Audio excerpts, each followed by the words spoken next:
Hello সুপ্রিয় দর্শক, সবাইকে আবারও ধন্যবাদ এবং শুভেচ্ছা দিয়ে আর একটা নতুন ভিডিও শুরু করছি। আপনাদেরকে এবার শিক্ষামূলক আমাদের ছোটোবেলায় ফিরিয়ে নিয়ে যাওয়ার মতো ছোট্ট একটা অপশন দেখাবো। তো আসুন আমার সঙ্গে, আসুন আমি দেখাচ্ছি।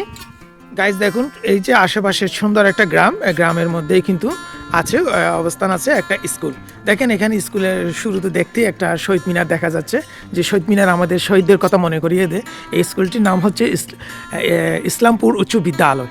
এটা 1993 সালে স্কুলটি প্রতিষ্ঠিত হয়। তো আমরা আছি বর্তমানে ফুলগাজী জেলা ফেনী একটা গ্রামের মধ্যে। এত সুন্দর একটি স্কুল, এখানে প্রধান শিক্ষকের একটা রুম কক্ষ আমি দেখতে পাচ্ছি। এই যে এখানে দেখা, এই যে প্রধান শিক্ষকের রুম কক্ষ। এখন স্কুল বন্ধ হিসাবে, কিন্তু এখন ওরা এখানে কেউ নেই। সবচেয়ে ইন্টারেস্টিং বিষয় হচ্ছে যে এখানে দেখেন স্কুলটা এত হলেও, গ্রামের ভিতরে হলেও কিন্তু অনেক বড়। এখানে একদম শিশু শ্রেণী থেকে শুরু করে একদম দশম শ্রেণী পর্যন্ত এই স্কুলের শিক্ষার্থীরা আছে। এখানে অনেক শিক্ষার্থী আছে। শহীদ মিনার আছে, দেখেন শহীদ মিনারটার দেওয়া আছে এখানে, অনেক সুন্দর। এই শহীদ মিনার আমি ছোটোবেলায় ফুল দিয়ে আসতাম। সবচেয়ে ইন্টারেস্টিং বিষয় হচ্ছে যে জুলাই বিপ্লব। এই জুলাই বিপ্লবটা দেখেন এই অজপাড়াগা গ্রাম থেকে পর্যন্ত এই সংগ্রামটা শুরু হয়েছে, যার একটা নমুনা আমি আপনাদেরকে দেখাচ্ছি। দেখেন জুলাই বিপ্লব, স্কুলের ঢুকতেই প্রবেশদ্বার গেট দিয়ে ঢুকতেই কিন্তু এই জিনিসটা আছে। এখানে আরও দেখেন অষ্টম শ্রেণী দশম শ্রেণী পর্যন্ত, ওই যে পাশে নবম শ্রেণী লেখা আছে। তো এখানে এই স্কুলটি প্রতিষ্ঠিত, এখানে আরেকটা আছে যেমন সপ্তম শ্রেণী ষষ্ঠ শ্রেণী এখানে আছে, খুব সুন্দর। আর দেখেন জুলাই বিপ্লবের আরেকটা সুন্দর স্মৃতি এখানে আছে। আমরা যাকে মানে শহীদ হতে দেখেছিলাম, ইসলামপুর উচ্চ বিদ্যালয়ের বাংলাদেশ বিমান বাহিনী এই স্কুলটি পরিচালনা করেন, প্রতিষ্ঠিত করেন।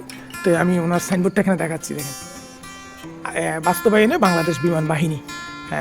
তারিখ 26 ফেব্রুয়ারি 2025 এই প্রতিষ্ঠানটি উনি আরও ডেভেলপ করে। সুপ্রিয় দর্শক, এখানে বাচ্চারা স্কুল শুরুতেই কিন্তু প্রথমে আসে, অ্যাসেম্বলি করে, তারপর জাতীয় সঙ্গীত গায়, সবাই পরিবেশন করে, তারপর জাতীয় পতাকা উত্তোলনের মাধ্যমে সবাই শ্রদ্ধা সম্মানের সহিত নিজেদের মধ্যে অ্যাসেম্বলি করার পরে তারপর ওরা যার যার ক্লাসরুমে যায় এবং শিক্ষকরা ক্লাসটা নিয়ে এখানে খুব সুন্দর।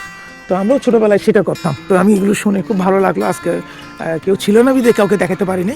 এই পর্যন্ত অনেক ধন্যবাদ। আগামীতে কোনো নতুন কোনো ভালো কিছু দেখলে আমি অবশ্যই আপনাদের কাছে শেয়ার করব। আশা করি মনে পড়ছে ছোটোবেলার কথা। ধন্যবাদ, আমার সাথেই থাকবেন। দেখুন গাইজ, দেখুন খুব সুন্দর। স্কুলের পাশে একটা পুকুর আছে, এখানে তাল গাছ আছে। তো এখানে আর একটা সামনে তাল গাছ, এখানে তাল ধরতেছে। খুব সুন্দর একটা পরিবেশের পাশেই কিন্তু স্কুলটা। আমি একটুকুর পরিবেশটা দেখালাম, খুব দারুণ। তো সুন্দর কিছু দেখার জন্য সবসময় আমার সঙ্গেই থাকবেন।